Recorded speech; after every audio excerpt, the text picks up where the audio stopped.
Ya, baik. Selamat malam, Romo dan teman-teman semua. Kita memulai malam ini setelah sebulan yang lalu ya. Kita masih bisa berkumpul pada malam hari ini. Sebelumnya mungkin sudah ada yang kenal dan mungkin ada juga yang belum. Saya Pak Jo atau lengkapnya Jonawa dari Paroki Kalideres, Jakarta. Selalu setia mengikuti pengajaran dari Romo Aurel setiap Kamis ini. Malam ini mungkin satu kali sebelum terakhir ya, bulan depan masih ada yang terakhir. Malam ini kita akan mendengarkan pembahasan dengan tema belas kasih dan penderitaan. Jangan lupa nanti teman-teman mohon kesediaan untuk mengisi daftar hadir yang akan ini kan di kolom chat. Dan sekiranya nanti ada pertanyaan, mungkin saat Romo menjelaskan, boleh ditulis di kolom chat supaya tidak terlupa. Saya nggak bisa Atau nanti, buat daftaran, Pak Jo. oh ya, Gaptek. apa, Saya gaptek, khusus, nggak usah ya. ya spesial Bu Melani nggak usah. Khusus spesial, Emang saya spesial nggak paket bisa dari Romo. dulu. Iya, oke nggak apa-apa Bu, nanti kami ini kan. Ya Iya, nanti sekiranya pertanyaan itu bisa juga setelah di akhir nanti mungkin dengan melambaikan tangan ya. Jadi bisa. Eh, Baik untuk mempersingkat waktu kita bersatu dalam doa. Kita buat tanda kemenangan kita dalam nama Bapa, Putra dan Roh Kudus. Amin. amin. Allah Bapa yang Maha Rahim, terima kasih malam ini kami semua kau kumpulkan di ruang Zoom dari Romo Aurel yang sebulan sekali kita bertemu untuk membahas begitu banyak tentang kerahiman, tentang belas kasih. Dan pada malam hari ini kami akan membahas tentang belas kasih dan penderitaan. Ya Bapa yang marahin, kiranya Engkau menyertai, Engkau memberkati anakmu, hambamu, Romo Aurel, di dalam ijum ini. Bukalah, agar kami dapat memahami, agar kami dapat mengikuti pengajaran yang disampaikan oleh Romo Aurel.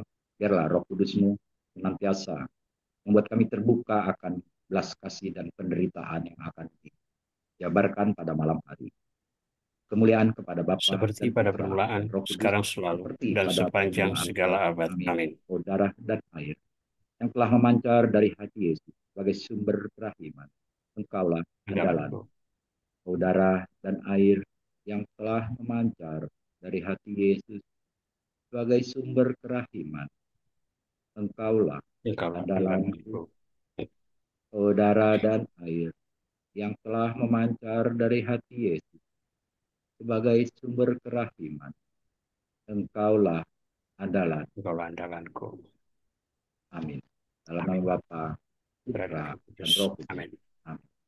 Monggo Romo dipersilakan langsung. Baik. Terima kasih teman-teman. Saya ucapkan selamat bertemu lagi.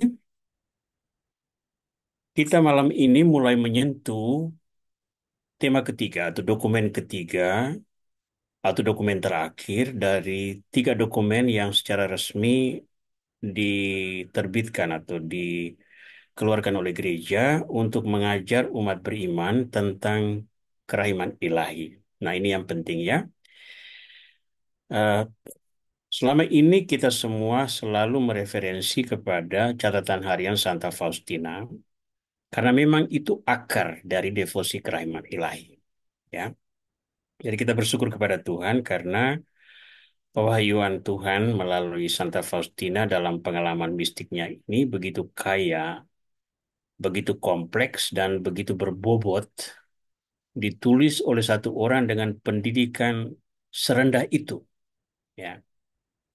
Dan itu menjadi satu bahasan teologis yang begitu mendalam, yang menyita perhatian termasuk para teolog, para petinggi gereja, ya, para skolar yang eh, secara intelektual itu jauh lebih tinggi kapasitasnya ketimbang Santa Faustina. Tetapi pada akhirnya kita sampai pada satu titik bahwa kekaguman terhadap kekayaan rohani Santa Faustina itu membahasakan satu campur tangan Tuhan yang teramat besar. Nah, kalau kita melihat dalam sejarah gereja, mistikus-mistikus yang berpengaruh seperti Katerina dari Siena, ya, Teresia Avila, semua itu pendidikannya biasa-biasa aja. Tetapi justru Tuhan memanfaatkan orang-orang yang biasa-biasa ini untuk menyampaikan apa yang menurut dia adalah satu karunia yang perlu dipelajari oleh manusia. Nah, dalam menanggapi buku harian warisan Santa Faustina dan pengaruhnya bagi kehidupan rohani banyak orang, gereja akhirnya mengeluarkan pengajaran-pengajaran resmi. Dan malam ini kita menyentuh pengajaran yang ketiga yang berjudul Misericordia et Misera, yang diterjemahkan dalam bahasa Indonesia dengan belas kasih dan penderitaan. Saya akan mulai share screen supaya teman-teman bisa mengikuti dari media masing-masing. Nah, sekarang judul yang saya ambil ini bukan judul rumusan baru, tetapi judul dari dokumen yang diterbitkan oleh Vatikan, dikeluarkan oleh Paus Fransiskus sebagai kesimpulan untuk menutup perayaan tahun kerahiman yang dimulai dari akhir tahun 2015 dan berakhir pada akhir tahun 2016. Ya, dokumen ini cukup tipis, jadi malam ini kita akan menyentuh inti dokumen, lalu nanti bulan depan sebagai kita akan menyentuh aplikasi atau kira-kira pesan pastoralnya untuk kita. Pesan pastoralnya untuk kita sebagai para devosan kerahiman ilahi. Dan kira-kira apa yang mau kita lakukan sehubungan dengan itu. Nah, sekedar untuk mengingatkan perjalanan kita selama eh, apa 10 bulan terakhir ini ya. 10 bulan ini dan malam ini adalah pengajaran yang ke-10 dari tahun 2024, maka kita melihat ada rangkaian ini ya. Jadi ada wahyu universal, wahyu personal, lalu gereja menanggapi itu, lalu ini tiga dokumen pada kanan bawah, Dives in Misericordia, Misericordia Pulvultus, dan malam ini kita menyentuh dokumen terakhir yakni Misericordia et Misera. Nah, malam ini saya tidak banyak menyentuh catatan harian Santa Faustina. Saya ingin menyelesaikan dulu seluruh pembahasan tentang dokumen, lalu semua yang berkaitan dengan semua catatan harian Faustina yang kira-kira ada relevansinya atau ada hubungannya dengan pembahasan kita malam ini akan kita pending untuk bulan yang akan datang sebagai aplikasi dari apa yang kita temukan malam ini. Teman-teman tentu masih ingat ya tiga dokumen kerahiman yang berpengaruh dalam kehidupan gereja ya. Jadi kerahiman ini bukan sekedar sebuah gerakan psikoemosional masyarakat dalam devosi populer semata-mata, tetapi oleh otoritas gereja juga dibahas secara teologis, secara biblis, dan secara spiritual disertai dengan pesan-pesan pastoral sehingga eh, kerahiman ilahi ini menjadi satu kekayaan rohania global, ya. Bahkan hari Minggu Paskah kedua atau satu minggu sesudah hari hari raya Paskah itu menjadi hari raya kerahiman dan itu masuk dalam kalender liturgi gereja sehingga itu menjadi perayaan wajib. Lalu kita melihat betapa di mana-mana orang bergerak untuk menumbuhkan devosi ini, berusaha untuk mendalami. Dan dalam semangat itulah kita semua sampai dengan hari ini sudah lebih dari 1.400 sekian catatan yang sudah kita lewati. Nah, malam ini kita menyentuh dokumen ketiga, belas kasih dan penderitaan, ya. Maka fokus nanti saya akan bahas adalah satu sisi kita akan bicara belas kasih, Pada sisi lain, kita bicara tentang penderitaan. Lalu bagaimana interkoneksi atau hubungan antara kedua ini, antara belas kasih dan penderitaan, sesuai dengan dokumen ini. Jadi, malam ini saya tidak membuat interpretasi atas dokumen, tetapi hanya menjabarkan poin-poin yang menurut saya itu penting untuk membahasakan seperti apa misericordia et misera ini memperkaya kasana spiritual gereja kita. Kita mulai dengan pembahasan pertama, yakni belas kasih. Apa kata misericordia et misera tentang belas kasih ini? Nah, sebelum kita masuk ke sana, saya memberikan sebuah catatan saja, yakni pada tanggal 20 November 2016 itu Paus Fransiskus menutup tahun kerahiman, dan untuk itu dia mengeluarkan dokumen sebagai kesimpulan atau rangkuman dari 1 tahun siarah dalam semangat kerahiman itu dengan judul Belas Kasih dan Penderitaan. Nah, rangkuman ini yang malam ini kita bahas dengan poin pertama adalah penderitaan. Nah, apa kata Paus Fransiskus tentang penderitaan? Pada waktu dia menutup tahun kerahiman, dia menyerukan kalimat yang menurut saya itu sangat inspiratif.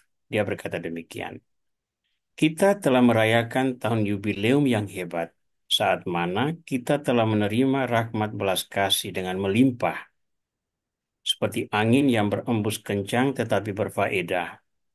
Kebaikan dan belas kasih Tuhan telah melanda seluruh dunia.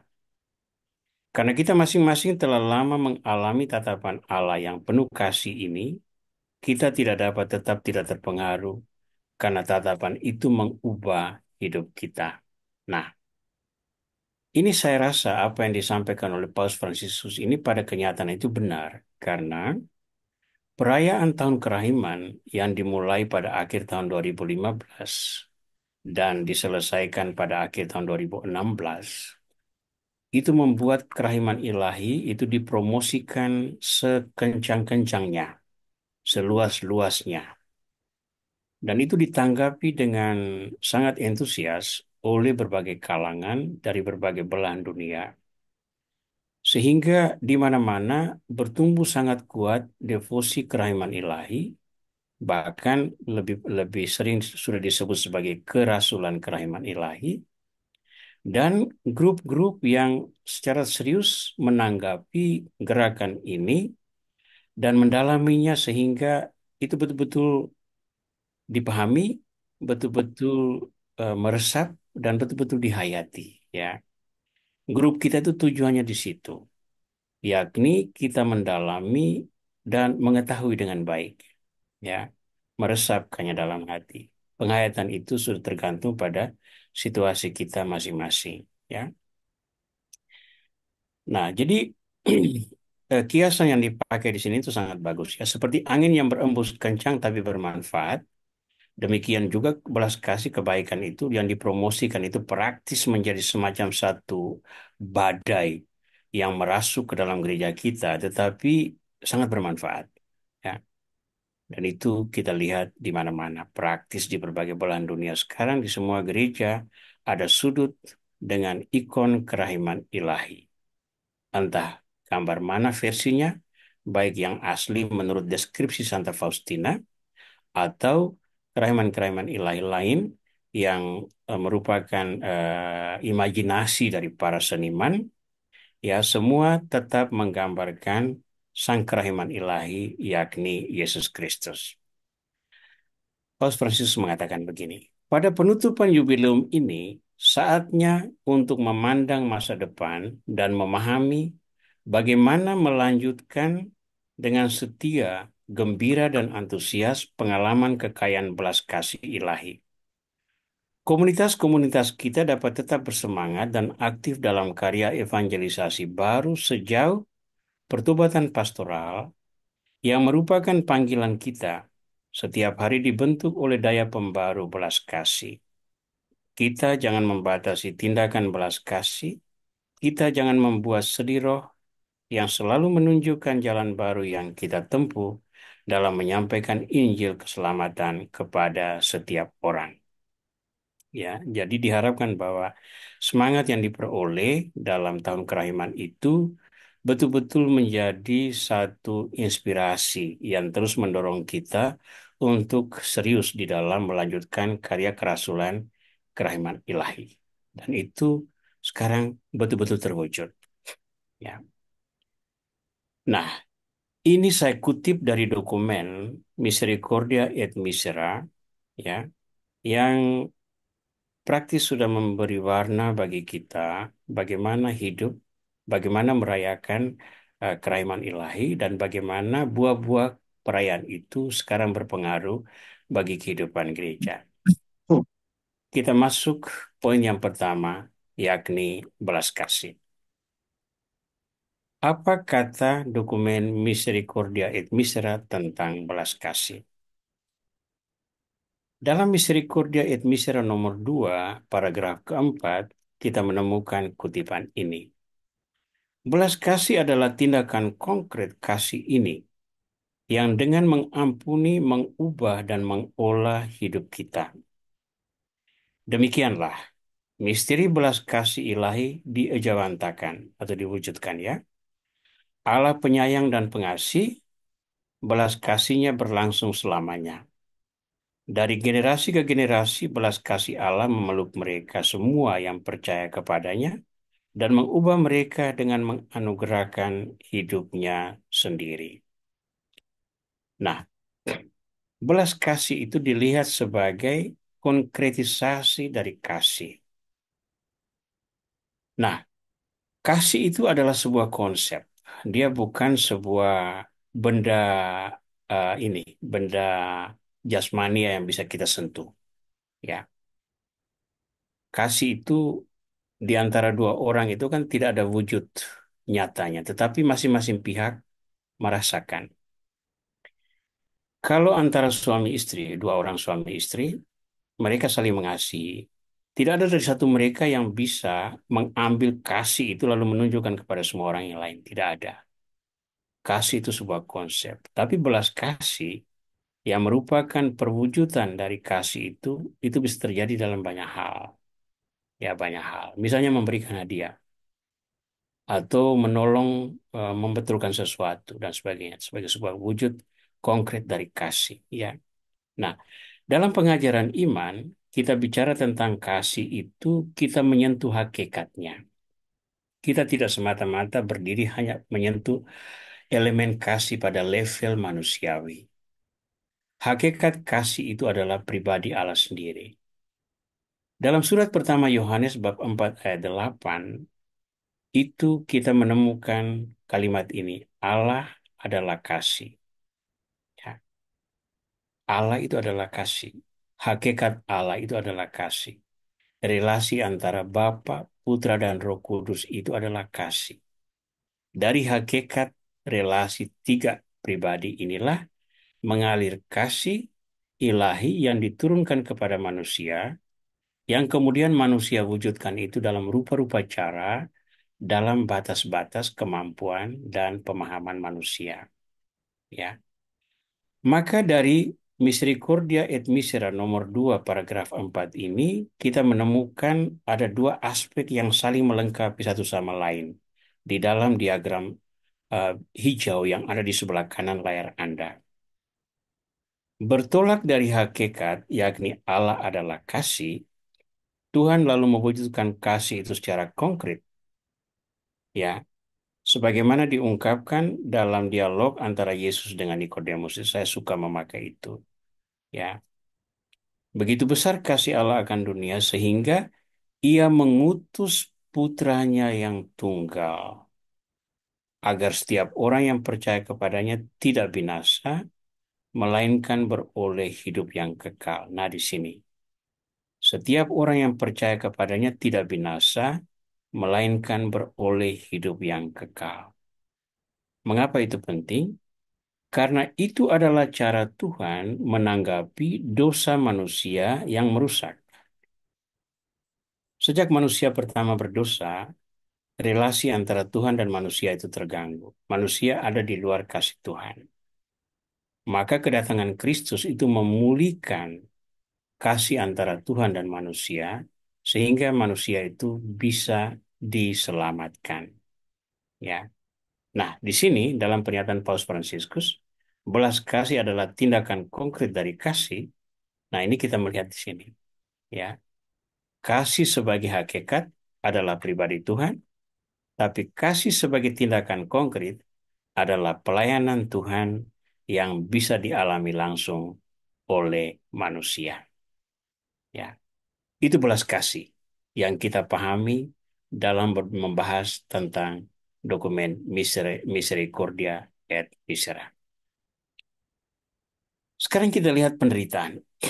Apa penderitaan yang ditulis di dalam dokumen Misericordia et Misera? Karena itu malam ini saya tidak berbicara tentang penderitaan dalam konsep teologis seperti yang saya bahas dalam grup yang lain, ya grup Komki misalnya. Beberapa waktu lalu itu ada seminar khusus yang berbicara tentang penderitaan, ya. Nah, itu saya tidak menyentuh aspek begitu abstrak yang ada di dalam seminar tersebut. Malam ini saya mengambil hal konkret sederhana yang ditampilkan oleh Paus Fransiskus di dalam Misericordia et Misera nomor 3 paragraf 3. Dalam budaya yang kerap dikuasai oleh teknologi, rupanya berlipat ganda bentuk kesedihan dan kesendirian yang menimpa orang-orang. Dan juga begitu banyak orang muda. Masa depan tampak menjadi mangsa ketidakpastian yang tidak menciptakan stabilitas. Hal ini kerap kali menimbulkan depresi, kesedihan, dan kebosanan, yang sedikit demi sedikit dapat mengarah ke keputusasaan. Kita memerlukan saksi-saksi harapan dan sukacita sejati untuk mengusir ilusi-ilusi yang menjadikan kebahagiaan yang cepat dan mudah melalui surga buatan. Rasa kosong mendalam yang dirasakan oleh begitu banyak orang dapat dikalahkan dengan harapan yang ada dalam hati kita dan dengan sukacita yang diberikannya. Kita perlu menerima sukacita yang muncul dalam hati kita yang disentuh oleh belas kasih. Maka marilah kita camkan kata-kata Sang Rasul. Bersukacitalah senantiasa dalam Tuhan. Nah, ini satu paragraf yang agak panjang, tapi saya kutip semua supaya kita memahami konteksnya. Ya. Nah, berikut ini kita akan lihat poin-poin penderitaan yang diangkat oleh Paus Fransiskus untuk menjadi bahasan di dalam Misericordia et Misera. Wujud-wujud penderitaan ada di sini. Nomor satu, kesedihan. Nomor dua itu kesendirian, kesepian ya, ketidakpastian, depresi, kebosanan, keputusasaan. Ya, ini hal-hal yang ternyata pada saat sekarang ini dalam dunia dengan sistem komunikasi canggih diwarnai oleh uh, artificial intelligence misalnya, itu ternyata orang lebih gampang mengalami kesedihan, kesendirian, ketidakpastian, depresi, kebosanan, keputusasaan. Ya, kami tadi para imam vikariat Kepulauan Riau itu membuat rekoleksi sejak hari Selasa sore sampai dengan hari Kamis siang tadi. Nah, kemarin saya sempat, sayangnya saya tidak tampilkan, membuat foto beberapa romo duduk di tangga, ada sekitar 7 romo, duduk di tangga gaya tribun, lalu lucunya itu 7 orang duduk bersama, bersebelahan, tapi masing-masing orang melihat ke arah HP-nya, dan tidak ada satu komunikasi pun di antara 7 romo ini. Ya, sehingga saya komentar, ada 14 orang yang sedang berkomunikasi, 7 di depan mata, 7 kita tahu tidak tahu mereka ada di mana. Ya, tapi ini adalah satu kondisi sinistrik atau kondisi yang mengkhawatirkan ya. Karena di tengah teknologi yang seharusnya sangat membantu komunikasi, ya, ternyata komunikasi antar pribadi, antar persona, secara personal, bersebelahan, kontak langsung itu mulai terkikis. Kita lihat saja anak-anak kita ya sekarang itu. Yang pertama mungkin karena tugas dan pelajaran sekolah itu sekarang banyak juga disampaikan melalui misalnya grup-grup WA. Maka mereka banyak kali harus melihat HP mereka untuk melihat tugas apa. Tetapi kita bisa menemukan juga misalnya kita mengadakan satu perjalanan jauh dan ada begitu banyak pemandangan bagus sepanjang jalan itu, tetapi praktis tidak ada orang yang menikmatinya lagi karena orang lebih suka melihat apa message yang masuk di WA grupnya atau media sosialnya, atau bermain game dengan gadget yang dimiliki dan sebagainya. Sehingga apa yang terjadi di sekitar itu tidak lagi menjadi urusan kita. Ya, jadi kelihatannya kita berkomunikasi dengan seseorang, tetapi sesungguhnya kita tenggelam dalam kesendirian. Ya, satu contoh misalnya kita memiliki Facebook ya. Di Facebook saya yang saya pakai untuk mempromosikan Bible Center itu ada sekitar 5 ribuan orang yang menjadi friends. Tapi sesudah saya perhatikan baik-baik ya, orang yang betul-betul saya kenal, pernah ketemu, pernah berbicara, komunikasi langsung itu sebetulnya tidak sampai 100. Selebihnya itu entah ada di mana dan siapa itu tidak pernah diketahui dengan baik. Ya. Jadi di sini kita melihat bahwa penderitaan-penderitaan semacam ini sangat konkret. Nah, penderitaan ini kesedihan, kesendirian, ketidakpastian, depresi, kebosanan, dan keputusasaan ini sebetulnya merupakan satu fenomena spiritual yang Kristus sendiri mengamati dan melihatnya sebagai satu problema sejak zaman dia melayani umat manusia. Untuk itu saya mengambil dua ilustrasi masing-masing tentang dua perempuan. Satu perempuan adalah seorang pesinah yang tertangkap bersinah, dan satu perempuan yang adalah berdosa disebut sebagai perempuan berdosa yang sebetulnya bahasa halus untuk seorang yang menjual diri jadi seorang pelacur. Ya. Nah, tentang dua orang ini, seperti apa mereka mengalami kesedihan, kesendirian, ketidakpasti, depresi, keputusasaan, kebosanan itu seperti apa? Dalam Injil Yohanes bab 8 ayat 3 sampai 5 itu tertera kisah tentang perempuan yang tertangkap basah bersinah lalu dibawa kepada Yesus dengan pertanyaan, "Bolehkah menghukum perempuan ini dengan melempari dia dengan batu sampai mati?" Nah, kita baca. Ahli-ahli Taurat dan orang-orang Farisi membawa kepadanya seorang perempuan yang kedapatan berbuat zina. Mereka menempatkan perempuan itu di tengah-tengah lalu berkata kepada Yesus, "Rabi, perempuan ini tertangkap basah ketika ia sedang berbuat zina. Musa dalam hukum Taurat memerintahkan kita untuk melempari perempuan-perempuan yang demikian. Apakah pendapatmu tentang hal ini?" Nah, coba bayangkan perempuan yang berzina tertangkap, pasti malu, itu nomor satu, takut karena tahu hukuman apa yang akan dihadapi sendirian karena pasangan bersinanya tidak diketahui, kepastian dia ke depan itu tidak ada, putus asa, depresi itu jelas. Ini penderitaan yang dialami oleh perempuan yang dibawa kepada Yesus. Nah, sekarang kita lihat ilustrasi kedua dari Injil Lukas bab 7 sebetulnya ya, bukan babnya tidak ditulis di sini. Ini adalah bab 7. Lukas bab 7 ayat 38 sampai 39 itu berbicara tentang perempuan yang datang kepada Yesus dan menangis di kakinya. Sambil menangis, ia pergi berdiri di belakang Yesus dekat kakinya, lalu membasahi kakinya itu dengan air matanya dan menyekanya dengan rambutnya. Kemudian ia mencium kakinya dan meminyakinya dengan minyak wangi itu. Ketika orang Farisi yang mengundang Yesus melihat hal itu, ia berkata dalam hatinya, Jika ia ini nabi, tentu ia tahu siapakah dan orang apakah perempuan yang menjamahnya ini. Tentu ia tahu bahwa perempuan itu adalah seorang berdosa. Nah, sekarang perempuan ini, seorang berdosa, datang kepada Yesus. Tidak diterima kan? Siapa mau terima perempuan seperti itu ke dalam rumahnya? Sekarang pun kalau sudah itu terjadi, mungkin kita juga akan menolak.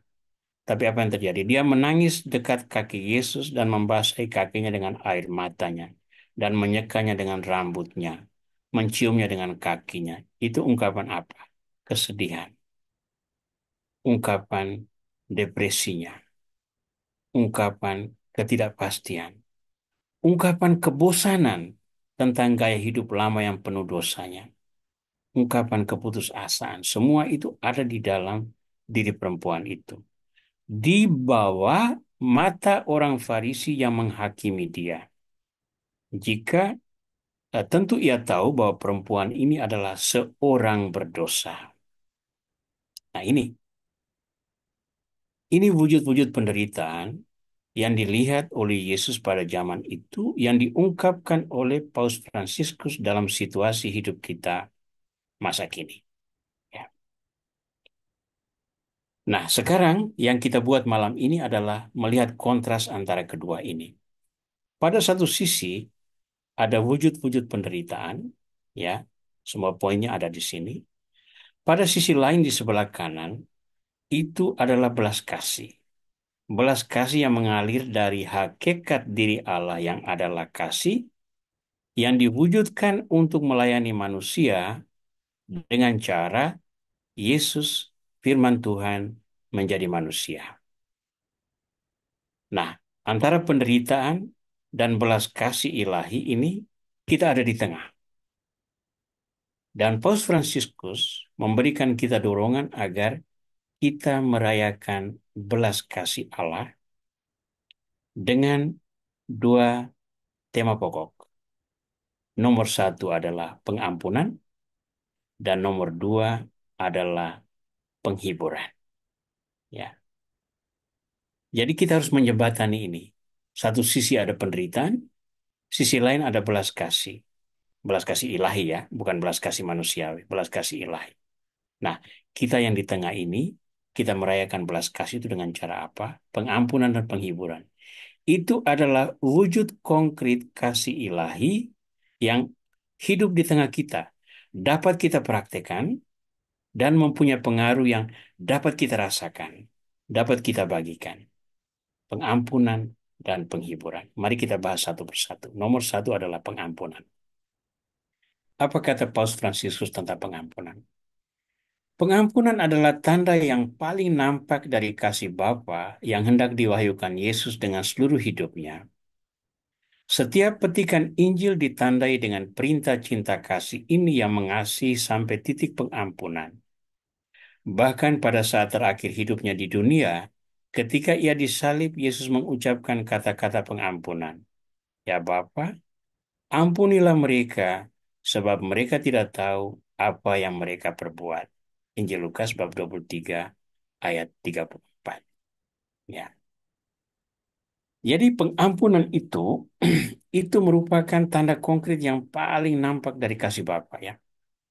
Dan itu diwujudkan oleh Yesus Kristus dengan cara tadi itu ya, mengampuni perempuan yang berdosa, membela, tidak menghakimi perempuan yang berzina dan sebagainya. Nanti sebentar lagi kita akan lihat itu wujud konkretnya itu.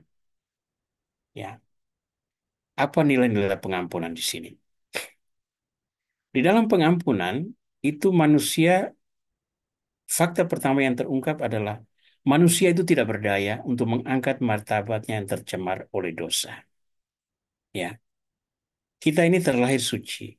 Adam dan Eva itu tercipta sebagai gambar Allah yang pada hakikatnya luhur. Tapi karena dosa, martabat manusia itu tercemar. Ya, contohnya itu tadi, ketika mereka berjalan-jalan di Taman Eden, kedua-duanya telanjang, tapi mereka tidak merasa malu. Kenapa? Persepsi mereka, pandangan mereka itu positif. Tapi begitu mereka berdosa, hukuman pertama yang mereka alami itu apa? Rasa malu. Maka mereka cepat-cepat membuat cawat dari daun pohon ara. Ya, pandangan itu sudah berubah dan itu akan berlangsung terus-menerus sampai sekarang ini. Martabat kita yang sesungguhnya diciptakan menurut gambar dan rupa Tuhan tercemar oleh dosa, dan kita manusia sendiri tidak sanggup membebaskan diri dari martabat yang tercemar itu. Maka, poin kedua, Tuhan turun tangan untuk menyelamatkan manusia dari perbudakan dosa.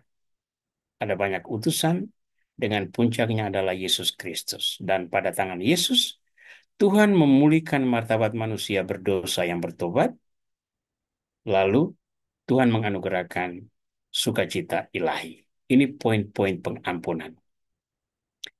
Ilustrasi biblis mengatakan demikian.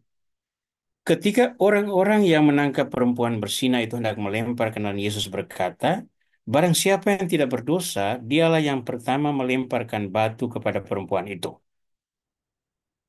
Lalu orang-orang itu kaget, lepas batunya mereka pergi satu persatu, mulai dari yang tertua, karena mereka sadar bahwa mereka berdosa.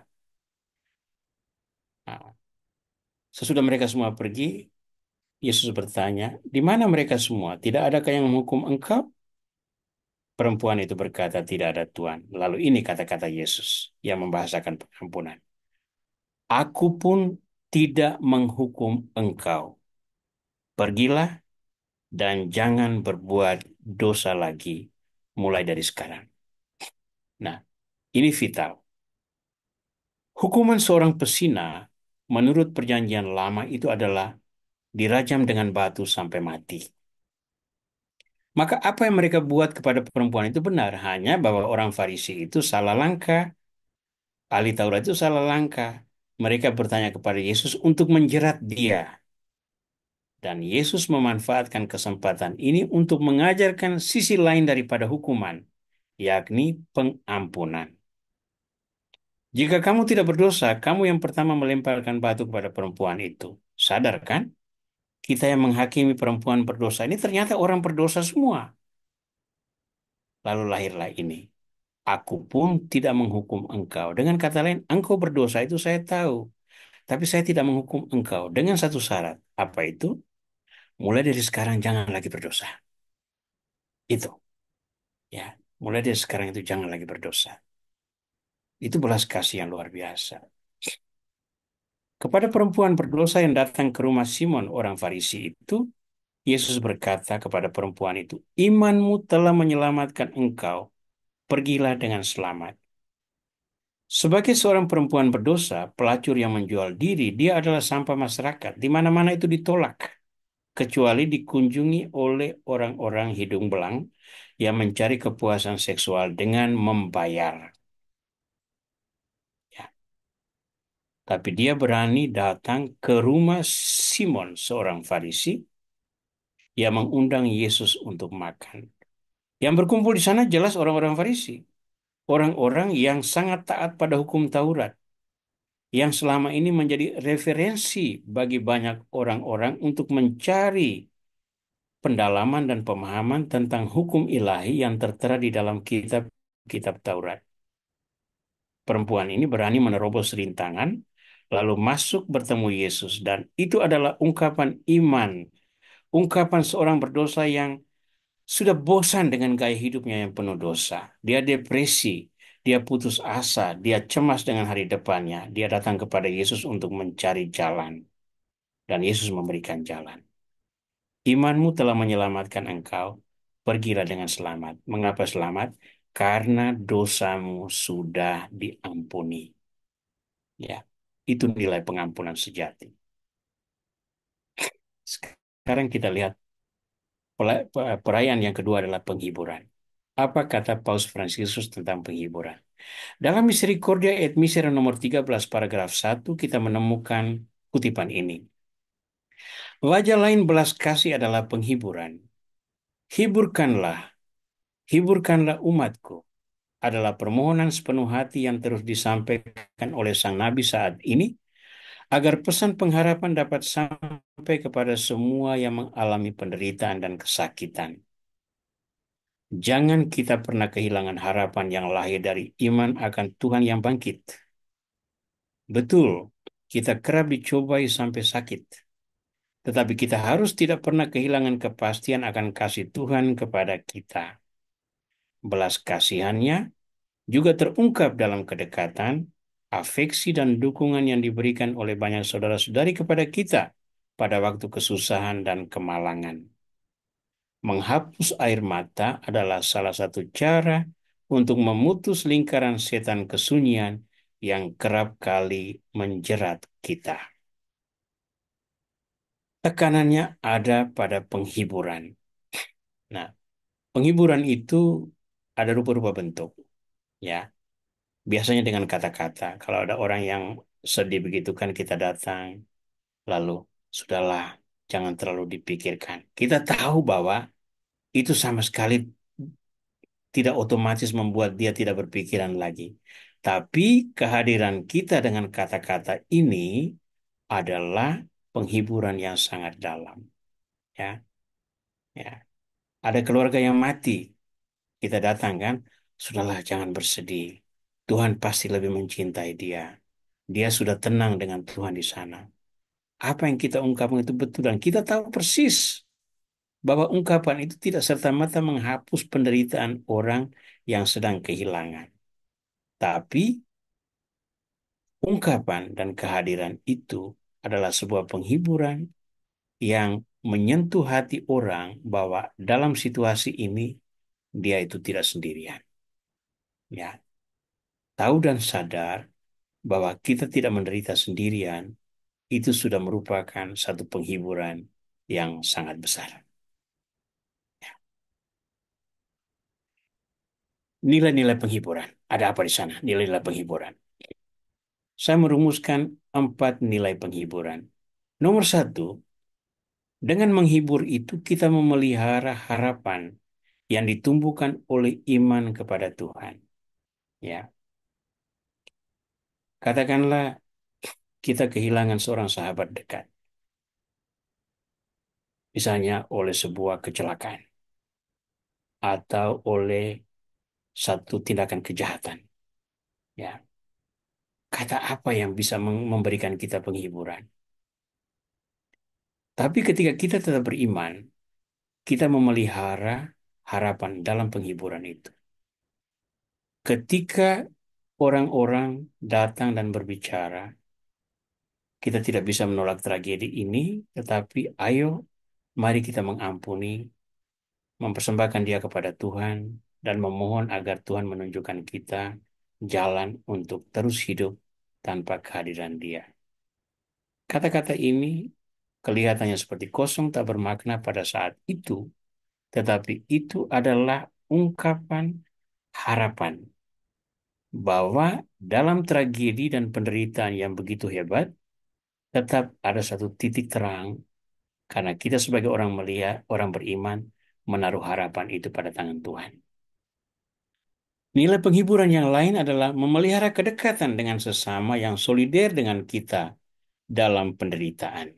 Ya, ketika kita datang kepada orang yang sedang berduka dan sedang menderita, termasuk dengan tidak mengatakan apa-apa. Ya, ketika orang yang misalnya kehilangan anaknya karena sebuah kesalahan, kejahatan, kecelakaan. Kata penghiburan apa yang bisa kamu sampaikan? Tetapi ketika kita ada diam dekat dia, berdiri dekat dia, dan dia tahu kita ada di situ, itu penghiburan kita terletak dalam solider bersama dia dalam penderitaan. Jadi dengan penghiburan itu kita memelihara kedekatan. Nomor 3, penghiburan juga menjadi jalan untuk mendalami akar penderitaan dan berusaha untuk bersama-sama mengatasinya. Ya. Kita berkesempatan untuk berkomunikasi dengan orang yang membutuhkan penghiburan itu, mungkin mendengar ceritanya, lalu dari situ kita memahami problema yang dia hadapi, lalu mungkin sebagai sesama teman atau sesama orang beriman, kita berpikir untuk berbuat sesuatu, membantu dia mengatasi sebuah masalah. Kalau kita datang dan hadir bersama dia di dalam penderitaan. Lalu yang keempat, penghiburan itu kesempatan mengungkapkan cinta kepada sesama dengan berbagai cara yang melekat pada kerentanan pribadi manusia. Mengapa saya perlu tulis kerentanan pribadi manusia? Ya, kita menghibur seseorang yang menderita itu bukan berarti bahwa kita ini seorang yang sangat kuat. Karena sebetulnya dengan menghibur orang yang menderita, itu secara psikologis kita juga memotivasi diri agar tidak terus berlarut di dalam penderitaan. Seseorang yang menghibur temannya yang menderita, itu sesungguhnya dia juga sangat menderita pada saat itu.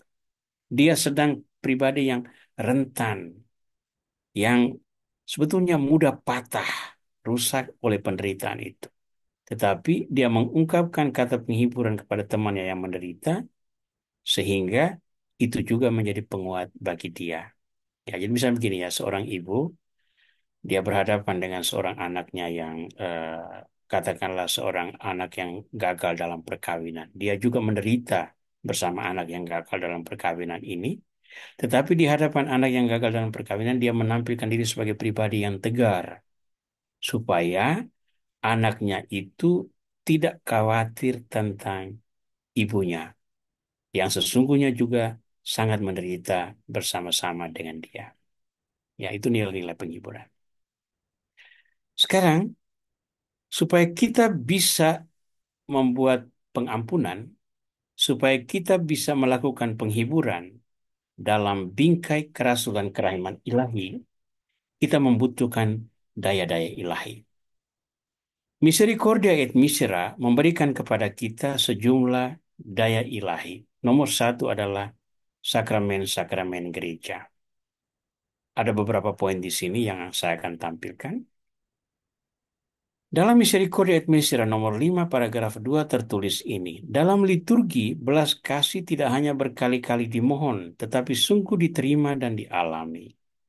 Dari awal sampai akhir perayaan Ekaristi, belas kasih selalu tampak dalam dialog antara umat yang berdosa dan hati Bapa yang dengan sukacita menganugerahkan cintanya yang berbelas kasih. Nah, saya tampilkan beberapa contoh dari Ekaristi yang mengungkapkan belas kasih.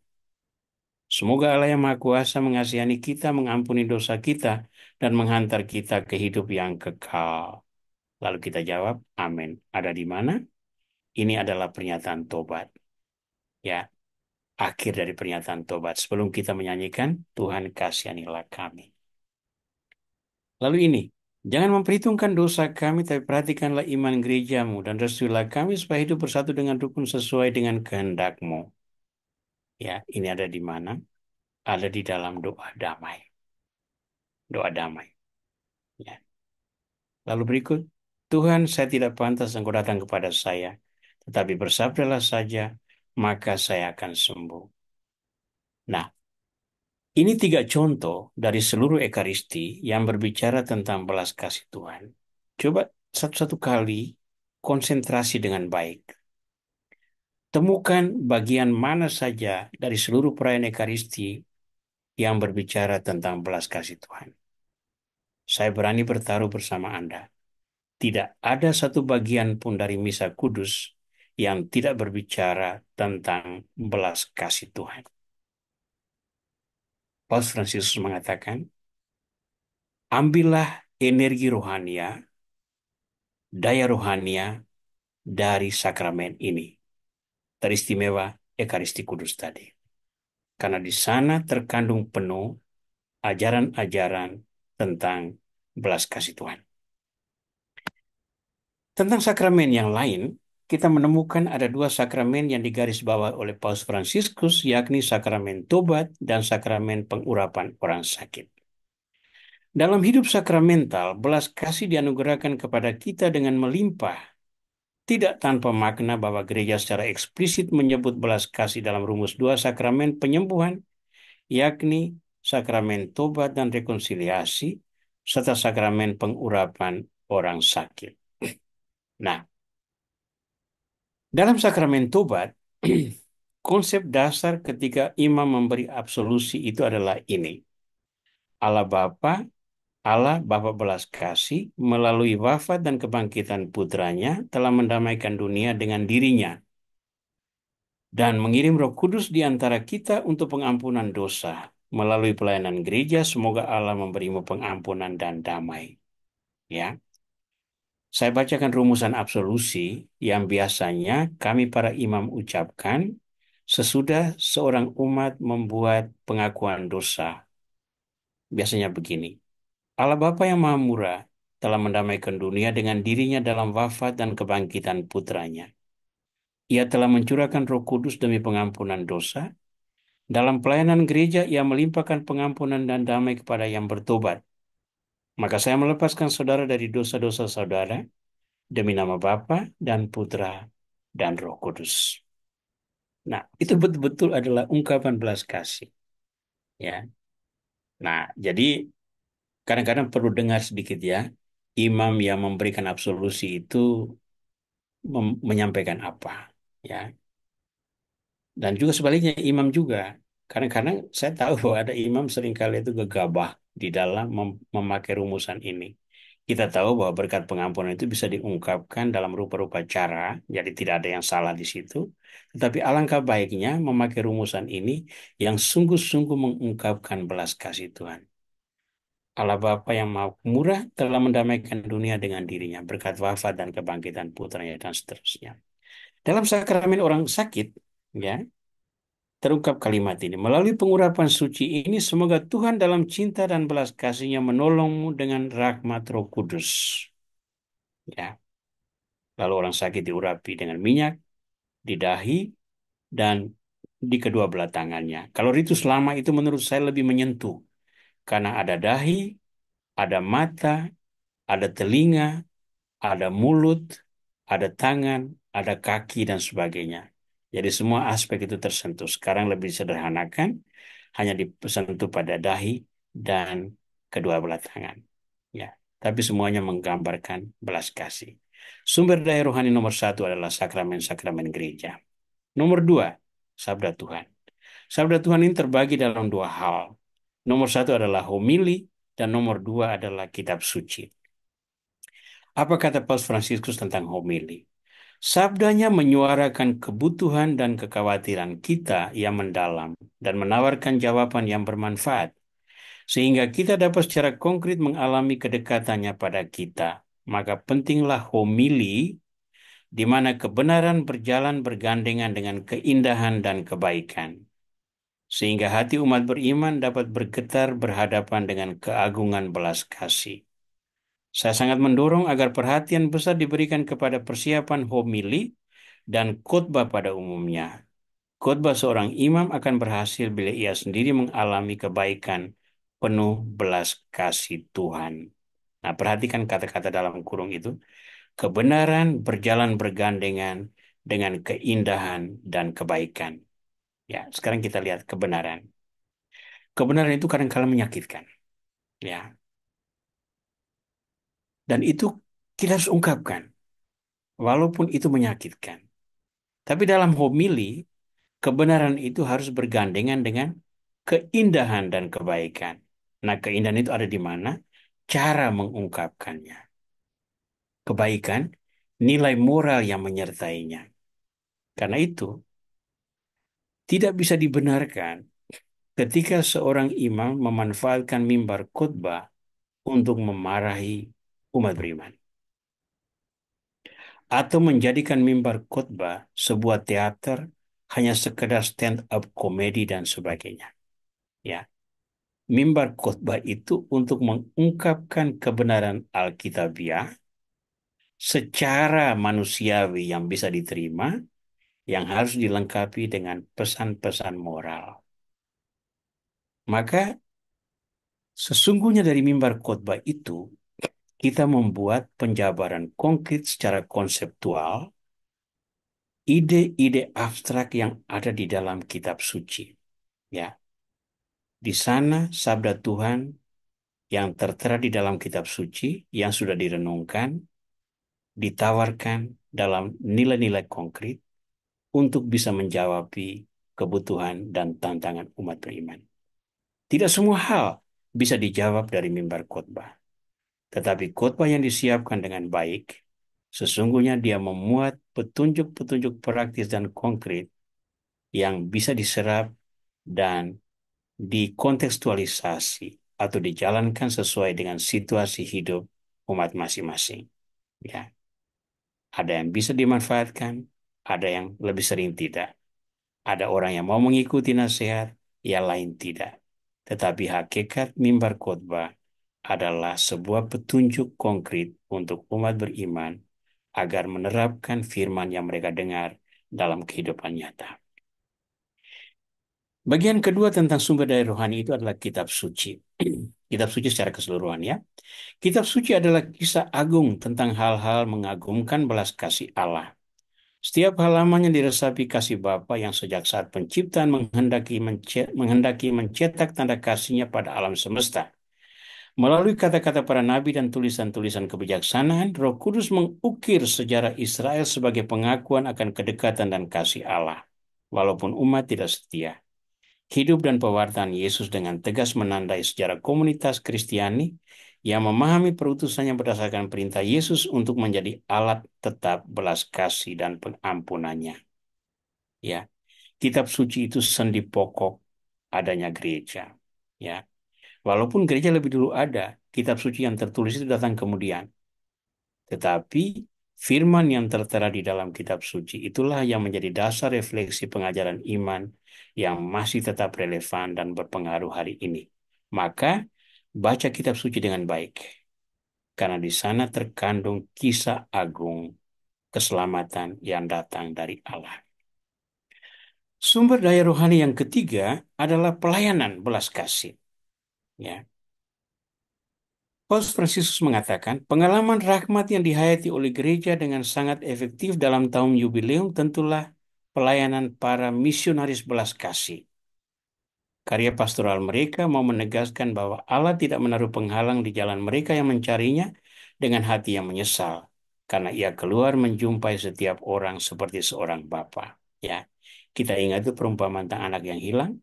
Ketika ia masih jauh, ayahnya telah melihatnya, lalu tergeraklah hatinya oleh belas kasihan. Ayahnya itu berlari mendapatkan dia, lalu merangkul dan mencium dia. Konkretisasi masa kini adalah pelayanan. Nah, pelayanan ini antara lain adalah pengakuan dosa. Maka dalam tahun jubileum kerahiman itu, pengakuan dosa menjadi sangat tinggi frekuensinya. Saya sendiri mengalami itu. Seperti apa peningkatan hari-hari pengakuan dosa dan frekuensi pengakuan dosa umat menjadi lebih konkret. Jadi, efektivitas katekisasi yang baik akan mendorong umat untuk memperhatikan hal-hal pokok tersebut. Nah, untuk memberi ilustrasi, Paus Fransiskus menampilkan para imam sebagai sebuah contoh pelayanan belas kasih. Saya mengajak para imam agar dengan cermat mempersiapkan pelayanan pengakuan yang merupakan perutusan imamat sesungguhnya. Dengan tulus saya mengucapkan terima kasih kepada Anda semua atas pelayanan Anda, dan saya mohon agar Anda menerima dengan baik semua orang, memberi kesaksian tentang kasih kebapaan betapapun berat dosa yang ada, penuh perhatian membantu orang-orang yang bertobat untuk merefleksikan kejahatan yang telah mereka lakukan, jelas dalam menyampaikan prinsip-prinsip moral, bersedia berjalan dengan sabar di samping orang-orang beriman dalam perjalanan tobat mereka, berwawasan luas dalam menimbang-nimbang kasus-kasus perorangan, dan murah hati dalam membagikan pengampunan Allah. Nah, ini ilustrasi para imam, tetapi juga sangat relevan untuk setiap orang beriman. Kita lihat pokok-pokoknya. Imam sebagai figur kerahiman, dia harus tampil sebagai apa? Nomor satu, menerima dengan baik semua orang. Nah, ini saya langsung senyum-senyum. Tidak semua orang bisa diterima dengan baik ternyata. Memberi kesaksian tentang kasih kebapaan. Ah, ini lagi. Kasih kebapaan, itu kasih tanpa syarat itu. Penuh perhatian membantu orang yang bertobat untuk merefleksikan kejahatan yang telah mereka lakukan, ya. Maka seorang imam dengan seharusnya menerima orang yang mau membuka hati dan mencari nasihat tentang apa yang sudah dia lakukan. Jelas dalam menyampaikan prinsip-prinsip moral, ya. Orang mungkin tidak lakukan, tetapi prinsip dasarnya itu jelas. Karena itu tidak benar kalau saya seorang imam mengatakan begini. Menurut hukum gereja, begini, begini, gini. Tetapi Saya secara pribadi berpikir, nah, itu bukan jalan yang jelas dalam menyampaikan prinsip-prinsip moral. Bersedia mendamping orang-orang beriman yang bertobat, ini satu tugas yang penting karena orang yang bertobat itu orang yang masih rentan. Dia harus didampingi. Maka orang kalau mau didamping, minta didampingi, jangan menolak. Yang berikut berwawasan luas atau bijaksana dalam menimbang masalah, murah hati dalam membagikan pengampunan Allah. Bijaksana ini penting karena seringkali kita agak emosional dalam menimbang-nimbang masalah. Lalu murah hati dalam membagikan pengampunan Allah. Kadang-kadang sebagai imam manusiawi kita itu bekerja. Kadang-kadang kita jengkel dengan seseorang yang membuat pengakuan dosa atau melakukan kejahatan-kejahatan yang terus-menerus yang sama merugikan banyak orang. Lalu kita merasa bahwa jangan dulu beri dia pengampunan. Pengampunan itu bukan hak kita. Kita ini hanya instrumen Tuhan untuk membagi rahmat pengampunan. Nah, di kotak hijau sebelah kanan saya tulis gini. Teraplikasi untuk semua orang Kristiani. Imam di sini ilustrasi, tetapi kita semua para devosan kerahiman ilahi itu adalah rasul kerahiman. Maka kita juga harus menerima dengan baik semua orang. Kita harus memberi kesaksian tentang kasih kebapaan. Kita harus penuh perhatian terhadap orang bertobat. Kita juga harus tetap jelas pada prinsip-prinsip moral. Kita semua bersedia mendampingi orang beriman yang bertobat. Kita harus bijaksana dalam menimbang masalah. Lalu kita harus bermurah hati dalam membagikan pengampunan Allah. Ya, Yesus katakan begini, kalau saudaramu berdosa 7 kali sehari dan 7 kali dia datang untuk meminta maaf kepadamu, maka engkau harus memaafkan dia. Ya, murah hati dalam membagikan pengampunan. Akhirnya, ketika menutup surat perayaan jubileum ini dalam Misericordia et Misera nomor 20, Paus menuliskan kalimat ini. Kita dipanggil untuk memajukan budaya belas kasih berdasarkan penemuan kembali perjumpaan dengan orang-orang lain. Budaya di mana tidak seorang pun memandang yang lain dengan acuh tak acuh atau tidak peduli terhadap penderitaan saudara-saudari kita. Karya-karya belas kasih adalah karya seni dalam arti bahwa tak satu pun dari karya-karya itu sama. Tangan-tangan kita dapat mengukir karya-karya itu dengan beribu cara yang berbeda. Dan bahkan walaupun satu alam menginspirasi karya-karya itu, dan semua dibuat dari materi yang sama yaitu belas kasih, masing-masing memiliki bentuk yang berbeda-beda. Apa maksudnya? Belas kasih itu satu konsep tanpa bentuk. Tapi ketika kita menjabarkannya dalam bentuk konkret, itu bermacam-macam modelnya. Ya, kerahiman itu bermacam-macam modelnya. Walaupun semua mengalirkan satu prinsip dasar, bahwa karya kerahiman itu adalah perwujudan konkret kasih Tuhan. Nah, kita tentu ingat tiga eh, karya kerahiman yang sangat ditekankan Santa Faustina, ya, melalui perkataan, melalui doa, dan melalui perbuatan. Ya, semua itu cara yang berbeda, tetapi membahasakan karya seni yang sama yang datang dari Tuhan.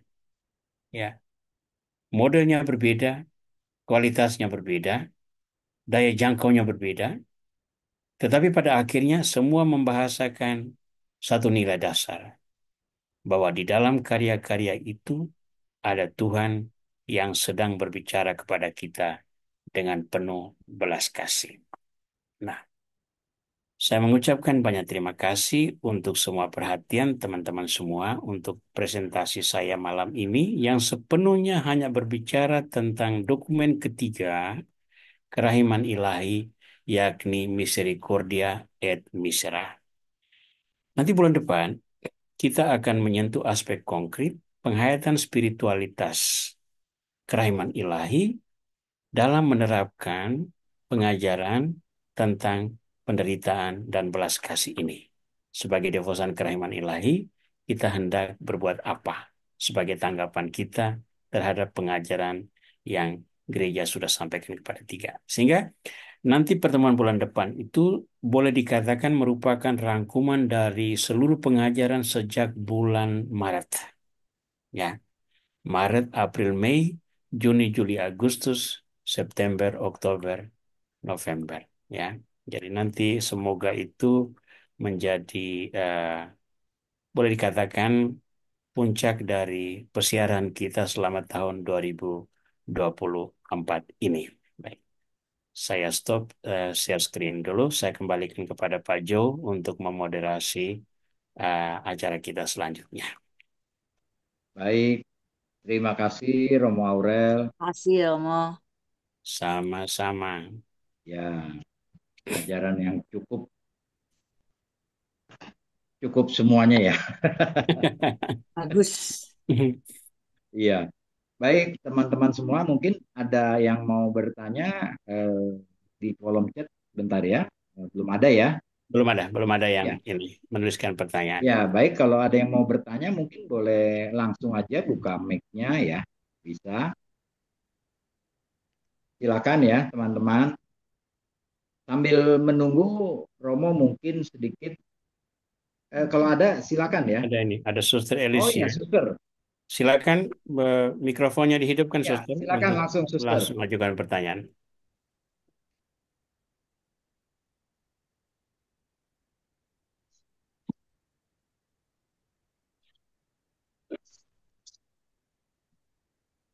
Suster Eliza, mic-nya belum dibuka, Suster.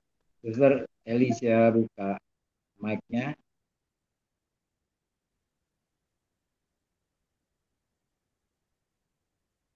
Oke, mungkin Pak Frans Darmono dulu sambil Suster Elisa menyiapkan ya. Ya, Ya, silakan Pak. terima kasih Romo. Selamat malam, Ah, Pak. Ya, ini selamat oke. malam semuanya. Suster, Selamat suster malam dulu Pak ya. Jo. Suster dulu ya, Pak Suster ya, Frans. Pak Suster Frans. dulu Ya, nanti ya. sebentar Pak Frans. Silakan Suster. Selamat malam, Bapak Ya, Moderator dan Romo. ya silakan Ya, Suster. malam. Silakan Ya, suster. saya tertarik dengan materi yang Romo berikan ini, Misericordiae et, apa sih tadi Bapak? Misericordia, Et sera, misericordia et misera. Belas et kasih dan misera. penderitaan yang. Kebetulan kami adalah kongregasi Maria Bunda Berbelas Kasih. Oke. Jadi hampir bersama Romo. Jadi saya tertarik dengan judul tadi, belas kasih dan penderitaan. Eh, Kenapa sih eh, kontradiksi judulnya begitu? Kalau belas kasih itu adalah penuh sukacita, kedamaian, memaafkan, dan buah-buah roh begitu. Hmm. Kenapa ada belas kasih dan ada penderitaan begitu? Jadi saya mau penjelasannya tadi saya ikuti bagus sekali.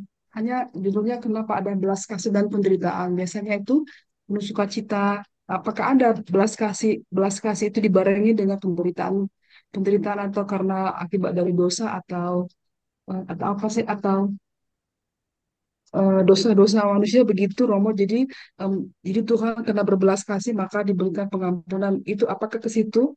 Hmm. Begitu maksud maksud saya. Ya. Mohon penjelasannya. Terima kasih Romo. Baik, Suster. Pertama-tama, Suster, ini malam ini penjelasan kita itu bukan sebuah tema yang kita rancang, tetapi pengenalan pengajaran gereja yang berbicara tentang kerahiman ilahi. Ini dokumen ketiga, Suster ya.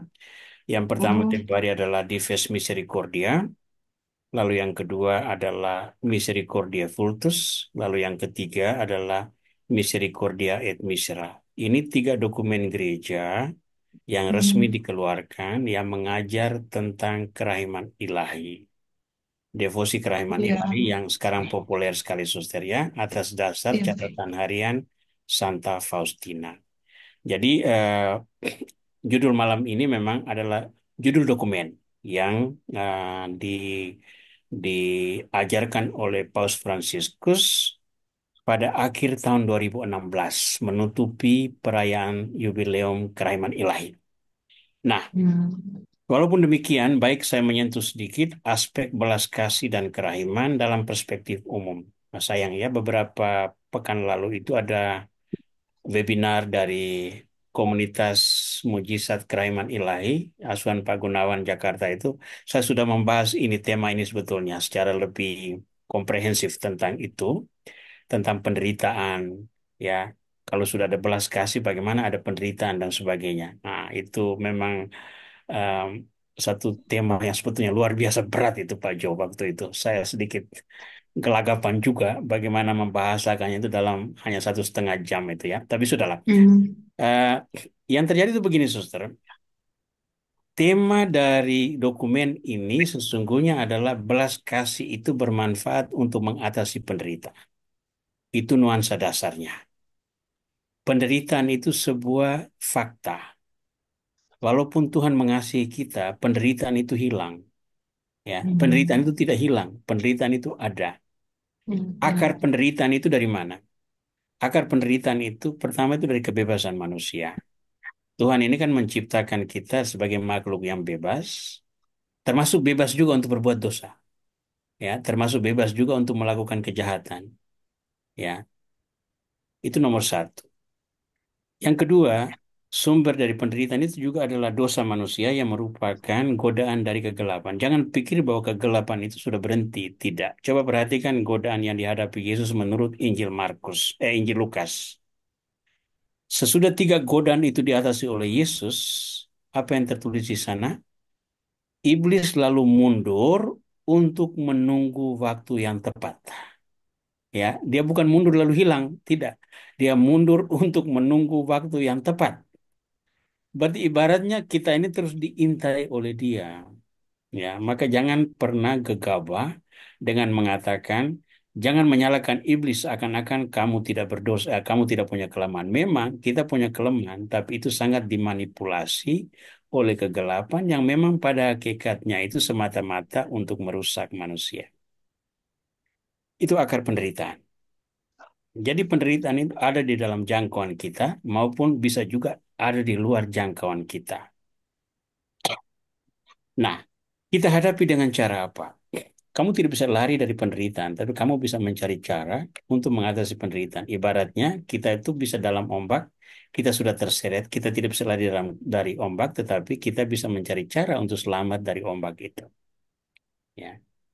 Tawaran Paus Fransiskus adalah menjadikan belas kasih ini sebuah identitas pelayanan pastoral gereja. Bahkan belas kasih itu dijadikan sebuah perayaan. Perayaan belas kasih itu muncul dalam cara apa tadi? Nomor satu, ada di dalam pengampunan. Nomor dua itu ada di dalam penghiburan. Karena kita melihat bahwa banyak kejahatan, banyak peperangan, banyak perang itu jadi antara lain karena orang tidak lagi mengampuni. Orang tidak lagi mengampuni. Ya. Lalu ketika keadilan ditegakkan, semua orang sudah memperoleh apa yang dia, tapi luka-luka itu masih ada kan? Maka sisi lain ini penghiburan. Karena penghiburan itu adalah pintu rekonsiliasi. Jadi misalnya begini, saya mem- apa ini, katakanlah memukul orang. Lalu saya dipukul orang sebagai balasannya. Adil toh? Satu-satu. Ya. Di mata hukum itu benar. Tapi itu tidak menyelesaikan masalah. Ya. Kekerasan dihadapi dengan kekerasan berikut itu akan menciptakan mata rantai kekerasan. Maka elemen yang sangat penting di samping keadilan tadi adalah rekonsiliasi. Rekonsiliasi salah satu wujudnya adalah penghiburan tadi. Nah, Paus mendorong ini, dua hal ini, pengampunan dan penghiburan sebagai wujud perayaan kerahiman ilahi. Akar untuk memperoleh daya itu dari mana? Dijabarkan tadi. Satu, sakramen. Dua adalah firman Tuhan. Yang ketiga adalah pelayanan. Jadi kalau sebagai suster itu ada dua, ada tiga hal itu semuanya nampak jelas. Sakramen setiap hari dirayakan. Dua, kitab suci yang sedang dimeditasikan. Ketiga itu karisma. Karismamu di dalam menjabarkan spiritualitas ke dalam aksi konkret. Nah, itulah pelayanan. Tiga elemen ini menjadi daya yang sangat kuat untuk membuat kita bisa merayakan belas kasih dalam dua wujud tadi, pengampunan dan penghiburan. Kira-kira begitu dulu, Suster ya. Ya, terima kasih Oke, ya Romo. ya, sama-sama. Ya, Suster Alicia dari kota mana ya, Suster? Eh, saya dari kebetulan kemarin pindahan dari Jakarta, Bapak, dan sekarang sudah balik ke Medan lagi. Oh iya, nanti bulan depan bisa ikut lagi, Suster. Iya, bisa Pak. Iya, semoga bisa Pak. Ya, setiap Oke, Kamis di Karena tadi Ubud jamnya lah. terlambat. Ya. ya. Teruskan Boleh Kak Pak Frans, Pastor silakan Manus, Pak silakan Frans. ya. Ya, Ya, terima kasih Pak Jo, terima kasih Romo. Ya. Ah, yang saya rasakan begini Romo, Oke, saat ini tadi selama mengikuti sukacita versus penderitaan. ya, Ya, Saya merasakan, sering saya rasakan bangun pagi itu sukacita. Tiba-tiba suka, rasanya sukacita itu bisa saja hanya sesaat. Kemudian penderitaan pun sebetulnya bisa seperti itu, apalagi dengan definisi yang 6 tadi ya. Karena kesedihan, karena ya. kesendirian dan sebagainya. Kelihatannya saya melihat saya sering begini agak berubah sekarang cara menghidup, cara mendalami kehidupan. Kalau ada saya menderita karena 6 faktor tadi penyebabnya, udah terima. Oh Yesus saja juga penderitaannya seperti itu. Jadi kemudian sukacita, sukacita kelihatannya tidak tidak bisa bertahan lama, kadang-kadang hilang cepat terus timbul dan seterusnya seperti itu. Jadi kelihatannya sukacita penderitaan tidak akan lepas dari kehidupan kita ya Romo. Oke, Nah, jadi bagaimana kita seperti apa sih sebetulnya sukacita itu, dan kalau penderitaan lebih mudah dipahami ya. Kadang-kadang bertanya, lah kok tiba-tiba hilang nih kesenangan kesukacita saya itu. ya. Itu aja Romo yang saya rasakan mungkin bisa diberi Eh, pencerahan. baik. Pertama-tama, pengalaman sukacita dan penderitaan itu tidak berjalan dalam paradigma linear. Satu sesudah yang lain. Tidak. Hidup kita itu seringkali itu tercampur aduk. Ya. Ya, Sukacita bisa datang bersamaan dengan penderitaan. Dan ya, sebaliknya. Ya. Nah, di sini cara kita dalam menghadapi adalah melihat elemen dominan. Nah, elemen dominan ini dipengaruhi oleh apa? Dipengaruhi oleh mindset. Dipengaruhi oleh mindset. Nah, tadi em, kami rekoleksi kemarin itu kebetulan didampingi oleh satu imam ahli hukum gereja dari Keuskupan Bogor, dan beliau memberikan beberapa gambar trik untuk melihat mindset kita. Ya, jadi ketika gambar ditampilkan, yang spontan muncul itu apa? Ya, ternyata ada yang bilang, oh itu awan, itu adalah air yang menetes segala macam. Ternyata itu adalah elemen yang nampak mata, tetapi yang tidak nampak adalah sebetulnya itu adalah sisa dari siluet orang-orang yang ada di depannya. Jadi ada yang berpegangan tangan, ada yang berciuman, ada yang tertawa dan sebagainya. Nah, yang itu tidak dilihat. Yang dilihat itu adalah yang unsur-unsur yang tidak terlalu penting ini. Nah, seringkali kehidupan manusia itu begitu. Perhatian manusia sangat diambil oleh unsur-unsur yang sesungguhnya itu tidak penting. Tetapi tidak penting ini membuat keributan sangat besar. Sehingga dia itu menyita perhatian sangat tinggi. Lalu hidup kita seakan-akan tercurah sepenuhnya untuk itu. Ya, ya, padahalnya ada begitu banyak elemen lain yang memberikan kita peneguhan, kekuatan yang tetap bekerja di belakang layar tanpa kita sadari. Pada saat perhatian kita sepenuhnya disentuh oleh yang ribut-ribut ini. Ya. Nah, sebagai contoh dalam kehidupan sosial misalnya ya, kita mengenal ada kelompok-kelompok yang fanatik di dalam hidup beragama. Kelompok ini sangat kecil sebetulnya jika dibandingkan dengan arus utama masyarakat yang mau hidup damai, hidup berdampingan dengan golongan-golongan yang berbeda. Nah, tapi yang fanatik ini bersuara sangat keras kan? Dia ribut di mana-mana, Dia menantang semua orang dan ditantang oleh semua orang, lalu dia menjadi on the spot. Dia menyita seluruh perhatian kita. Lalu potret yang tampil adalah kalangan umat ini adalah orang-orang yang fanatik dan tidak toleran. Padahalnya begitu banyak elemen lain yang sebetulnya sangat-sangat menghargai kemanusiaan. Nah, dalam skala kecil, miniatur dari semua ini adalah hidup kita itu diwarnai oleh semua ini. Setiap hari itu kalau kita data dengan jujur, itu ada banyak elemen sukacita. Ada banyak elemen sukacita. Ketemu disalami orang, senyum kan? Sukacita. Ya. Lalu kita kerja, lalu dihargai oleh teman. Kamu kok buat bagus ya? Sukacita kedua. Ada begitu banyak, satu persatu itu kalau dideret, itu sumber sukacitanya besar luar biasa. Tetapi tiba-tiba datang satu orang, brengsek lu, otak lu taruh di mana? Nah, ini brengsek lu dan otak lu taruh di mana itu mengambil alih seluruh perhatian kita. Lalu hidup kita itu menjadi seakan-akan dipenuhi semata-mata oleh penderitaan. Nah, kuncinya ada di mana? Ada pada mindset. Mindset itu dikendalikan oleh siapa? Kita yang mengendalikannya, bukan peristiwa yang mengendalikan kita. Jadi, ibaratnya HP. Kalau saya mau tidur, HP saya matikan, saya matikan. Orang boleh ngamuk-ngamuk. Saya telepon berkali-kali, HP mau mati. Loh, saya yang kendalikan HP, bukan HP yang kendalikan saya. Ya, jadi kurang lebih seperti itu ya Pak Frans Darmono ya. Ya, Menentukan disposisi batin untuk menghadapi keruwetan hidup. Lihat orang-orang yang berpandangan positif. Saya kadang-kadang ketemu sejumlah orang yang berpandangan sangat positif terhadap hidup itu. Saya kadang-kadang berpikir, kamu ini kok hidup kayak tidak ada masalah? Oh, masalah saya itu tidak pernah habis-habis. Tetapi cara saya menghadapi masalah itu begini, gini, gini. Oke, mindsetmu yang menentukan. jadi kalau mindset itu bisa lepas dari nurani, dari Loh, dari justru harus, justru, kerohanian, dari justru harus sebagai orang beriman itu diintegrasi, Pak.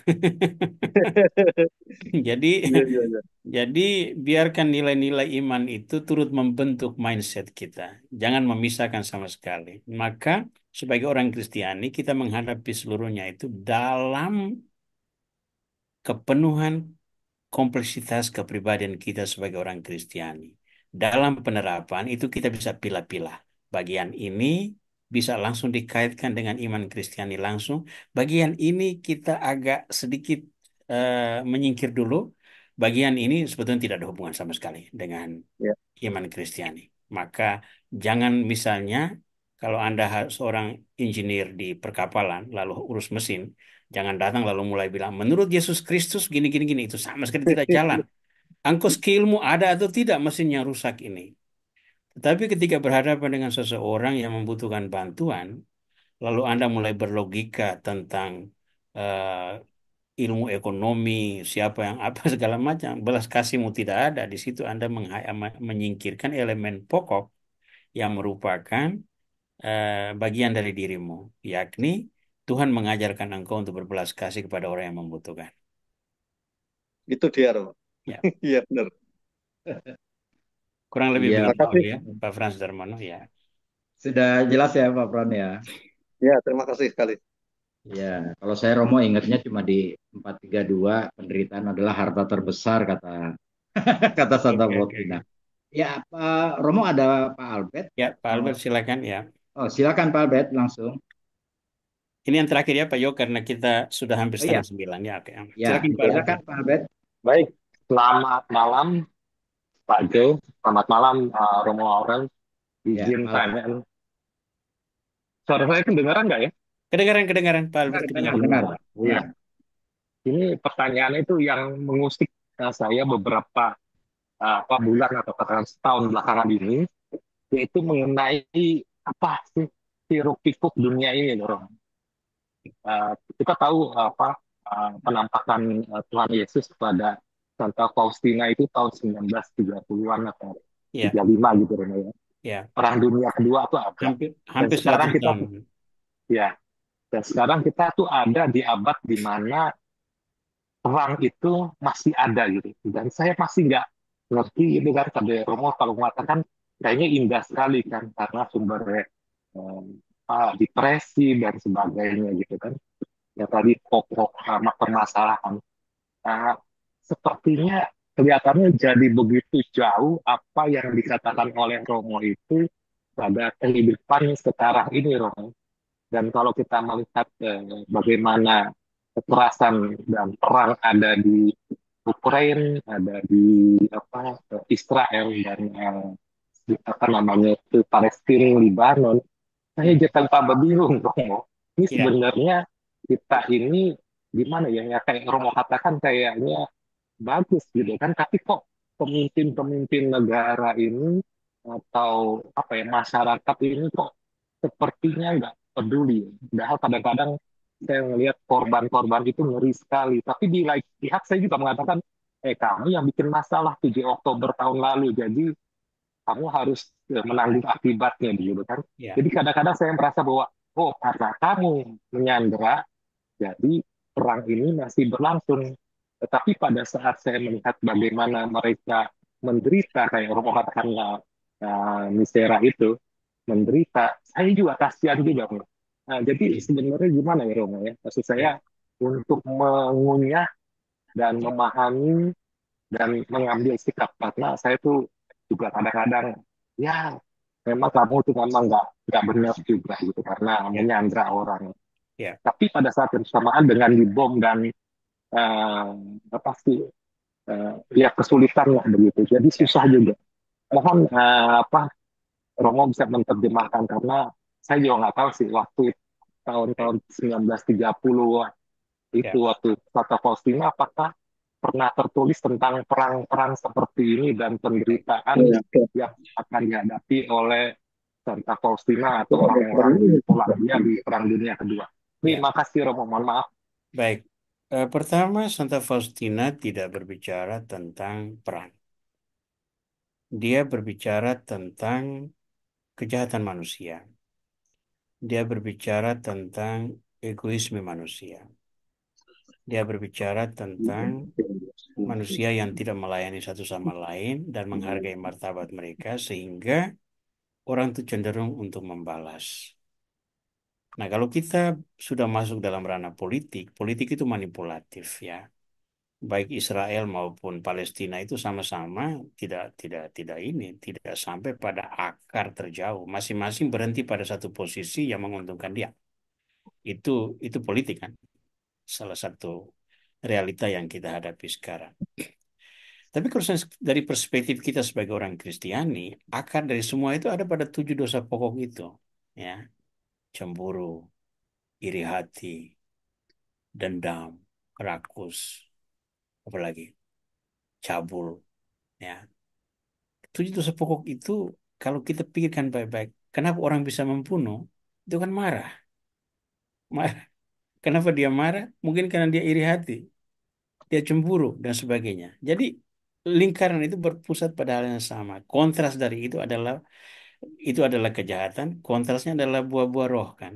Roh itu apa? Kasih itu, roh itu membawa damai, roh itu membawa pengampunan dan sebagainya. Nah, persoalannya adalah hidup kita itu, hidup sosial kita itu, terutama abad 20 dan 21 itu hidup yang sangat diwarnai oleh gerakan ateisme dan sekularisme yang tidak memberi tempat pada Tuhan secukupnya. Kenapa?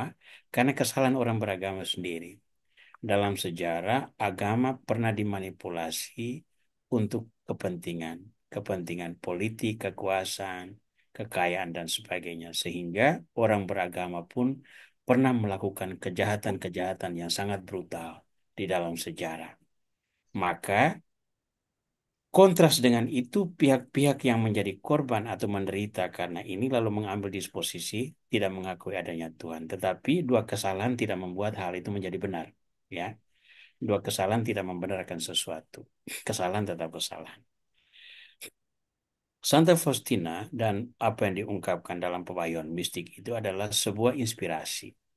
Itu ibarat benih yang jatuh. Dia akan bertumbuh bersama dengan apa? Bertumbuh bersama dengan lalang. Benih gandum itu ditabur bersama dengan lalang. Yesus mengatakan, biarkan dia tumbuh bersama. Nanti waktu panen baru eh, singkirkan lalang, kumpulkan gandum. Persoalannya adalah lalang ini semasa hidupnya itu dia sangat menggerus, bahkan mematikan gandum. Nah, itu yang sering kali kita hadapi sekarang dalam penderitaan yang tidak pernah selesai ini.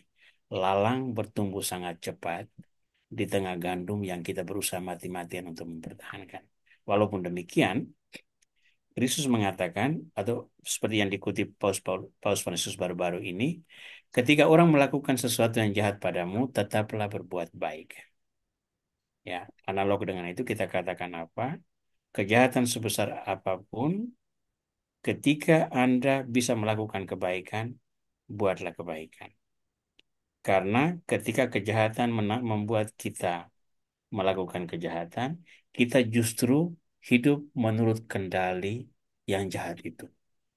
Kita menari menurut irama yang dia ciptakan. Dan ini tidak akan pernah selesai. Pewartaan tentang kerajaan Allah itu tidak pernah selesai. Pewartaan tentang Injil itu tidak pernah selesai. Selama eksistensi dunia masih ada, selama manusia masih ada, itu tetap akan berjalan. Dan sejalan dengan itu, yang mundur dari hadapan Yesus untuk mencari saat yang tepat tadi itu, dia juga tetap bekerja. Dan tetap ada manusia-manusia yang lemah, yang bisa diambilnya untuk dimanfaatkan sebagai instrumen kegelapan. Ingat, yang mengkhianati Yesus itu Yudas Iskariot loh. Ya, bukan orang lain. Salah satu dari muridnya. Walaupun yang ingin membunuh Yesus itu banyak orang. Tapi Yudas datang pada saat yang sangat tepat untuk memperlancar semua kejahatan-kejahatan yang sudah direncanakan itu. Nah, itulah dia disposisi yang kita hadapi sekarang. Maka kalau Pak Albert bertanya, bagaimana kita mungkin tidak akan bisa mengatasi ini atas dasar power dan pengaruh yang kita miliki. Yang bisa melakukan itu adalah mungkin Donald Trump nanti kalau dia jadi presiden, ya, atau mungkin Sekretaris Jenderal PBB dengan pengaruh yang mereka miliki, ya. Tapi yang bisa kita lakukan adalah nomor satu, tidak menjadikan diri kita orang jahat sehingga tidak menambah kejahatan yang sudah ada. Yang kedua, terus berkatekisasi tentang kebaikan sebagai jalan untuk menaburkan benih. Benih itu ada yang tumbuh di pinggir jalan lalu hilang, tumbuh di tanah berbatu-batu, tumbuh sebentar mati, di tanah semak berduri dihimpit lalu mati, tapi pasti ada yang jatuh di tanah subur. Nah, tanah subur itulah tanda harapan kita. Harapan satu elemen yang sangat penting di dalam kerasulan kerahiman ilahi. Tanpa harapan kita akan bosan dalam waktu singkat. Lalu, frek sama kerahiman ilahi. Saya hidup dalam dunia nyata yang tidak ada kerahiman sama sekali. Ngapain aku sibuk? Anda menjadi agen kejahatan. Begitu dulu Pak Albert ya. Ya, oke, terima kasih. Nanti Ya, Itu nggak mungkin kan Romo seminar kalau berikut ditambahkan bisa apa? tanya lagi. Iya, iya. Saya nitip pertanyaan buat Pak Jo. Pertanyaan saya, apakah mungkin tahun 2025 ya, Ren, yang ada tahun jubileum Ya, itu dipersembahkan seperti waktu COVID, nah, dunia dipersembahkan kepada Allah. Maksud saya, oh itu apakah ada suatu apa itu ya kita belum tahu. manifestasi gitu kan Kita belum tahu. dari Bapak Suci Sekarang Paus gitu kan sekarang mempersembahkan. agenda tahun jubileum ini belum keluar ya. Jadi apakah itu nanti ada, nanti kita lihat saja. ya, Petinggi nanti ya. pemimpin gereja akan memberikan kita apa. Oke Pak Jo, Ya, saya sampai baik begitu Pak dulu. Albert. Terima kasih ya. Nanti bisa dilanjut bagi suster dan teman-teman semua. Jangan lupa yang bisa Masih di daftar hadir di kolom chat dan juga yang ingin bergabung ke grup WA ya. Nanti banyak info-info di situ juga ya. Mungkin mau ada pengumuman dulu dari Ibu Felicia. Ibu Felicia Ini gimana, ada nggak ada pengumuman? mungkin Tidak ada pengumuman ya. pengumuman Ya, ya. nggak ada. Tidak ada ya, langsung ya. Tidak ada, ya, ya. Baik, sebelumnya jangan pada ini dulu ya, nanti kita foto dulu. Sekali lagi Romo Aurel, terima kasih banyak atas pengajaran malam hari ini, juga untuk suster, Bapak Ibu yang sudah berkenan hadir di acara malam ini. Kita akan berjumpa lagi kapan Romo jadwalnya? Tanggal 28 November. Hari 28 Kamis, November, hari Kamis. tanggal 28 November, itu pengajaran ke-11 untuk tahun ini ya.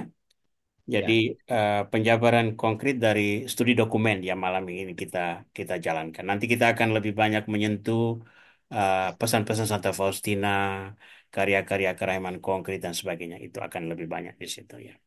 ya, artinya yang malam ini hadir sebetulnya goalnya nanti di bulan depan ya Romo ya. Bulan depan. Jadi baca terus itu kerahman nilai yang Ya, tiap hari di share itu ya. Hmm. ya, makanya yang belum bergabung di WA Group silakan ya ikut Ya, di situ. Romo, mohon doa penutupnya dan berkatnya ya Romo. baik. Silakan. Mari kita berdoa dalam nama Bapa dan Putra dan Roh Kudus. Amin. Yesus Sang Kerahman Ilahi, Engkau mempersembahkan dirimu pada altar salib, lalu memakotainya dengan kebangkitanmu, agar kami menemukan jalan keselamatan kembali ke kerajaanmu yang abadi. Kami bersyukur atas rahmat peneguhan, rahmat pengudusan, dan rahmat pengetahuan yang Kau berikan kepada kami, sehingga kami boleh saling berbagi, saling meneguhkan, saling mendoakan satu sama lain. Agar ikatan iman yang kami temukan berdasarkan firman-Mu yang Kau wariskan kepada kami, berdasarkan wahyu pribadi yang Kau sampaikan melalui Santa Faustina, kami boleh terus mendalami kerahiman-Mu sebagai karunia yang sangat penting untuk menegakkan kerajaan-Mu dalam dunia masa kini. Oh Yesus Sang Kerahiman Ilahi, berikanlah kami berkat-Mu dan buatlah hidup kami berarti baik bagi diri kami sendiri maupun bagi sesama kami. Kemuliaan kepada Bapa dan Putra dan Roh Kudus, seperti pada permulaan, sekarang selalu, dan sepanjang segala abad. Amin. Tuhan bersamamu. Bersama. Semoga berkat Allah Tritunggal Maha Kudus menaungi saudara-saudari sekalian, Bapa dan Putra dan Roh Kudus. Amin. Amin. Terima kasih Romo, Tuhan memberkati teman-teman. semua. Selamat malam. Terima kasih Romo, selamat malam. Terima kasih Terima semua. kasih.